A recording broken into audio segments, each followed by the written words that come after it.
back to the Irishman's Guide to Quartz Composer.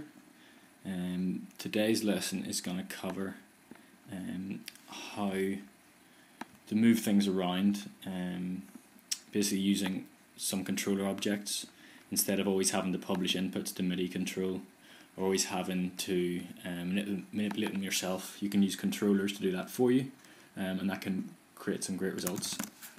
So I'm just setting up the basic environment here, the clear and a cube. Ooh, that one, there we go. So coming down to its settings, we're going to make it 0.5 all around, just so you can see a little more of what's going on. And we're going to colour it up so you can also see which sides are going where when.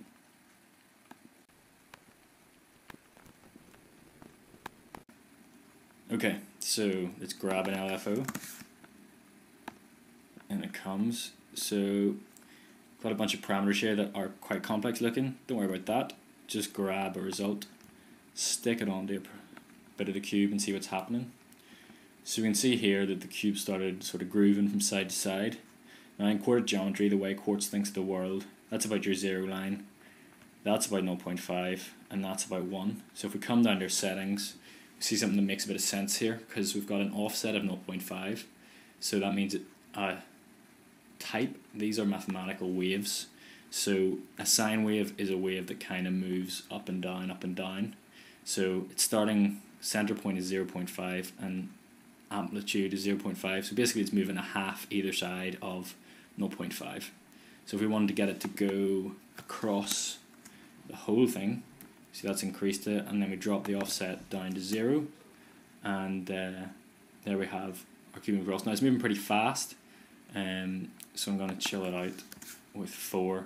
Period is basically how long it takes to complete a wave, so increasing that number will slow down the composition and the LFO's movements. Okay, so that's the basics of the LFO.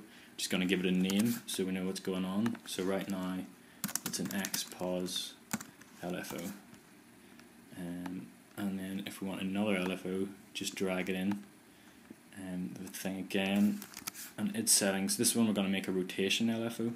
So for that we want to go from 0 to 360. So you might just think type in 360 here, but actually we want an amplitude of 180 and an offset of 180.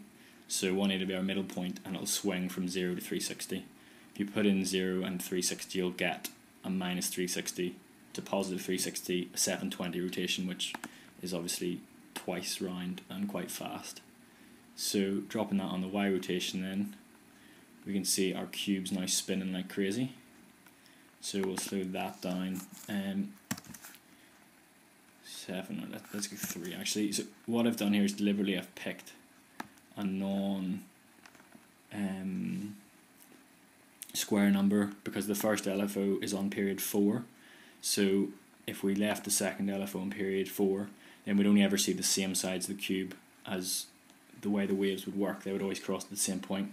Whereas because we've got the periods interlinking and we've changed the wave from sine to cos in the second LFO, then it means we'll get to see all the sides of the cube as it moves back and forward. And see, it's maybe a little bit fast, but that's quite pleasing. If you imagine putting logos on that and making a few more of them, that's definitely going to be a big improvement on just putting a logo on the screen. Okay, so that's the beginnings of the LFO. We'll just name this guy up as well. So right now it's a Y rot LFO. And the beauty of the LFOs is really whenever you start combining them in lots of different ways with each other. So name them just means when you get 6 or 7 in the one screen, you'll know what's going on. So now interpolation, another controller object, drag that on, and we're going to just copy and paste this cube. Could of course duplicate it. There it is. So now in our environment we've got one static cube and one nice moving cube. So again, we're just going to straight away grab the interpolator. I'm going to stick it on Y position, and you can see here the difference really. This is how to know when to use which of these two objects for your movements. The LFO is nice and smooth and comfortable, whereas interpolator is much better suited to sort of sharp, hard movements. Obviously good for timing to a beat, that kind of bang, bang, bang, that kind of thing. So that gives you a good indication of when to use which.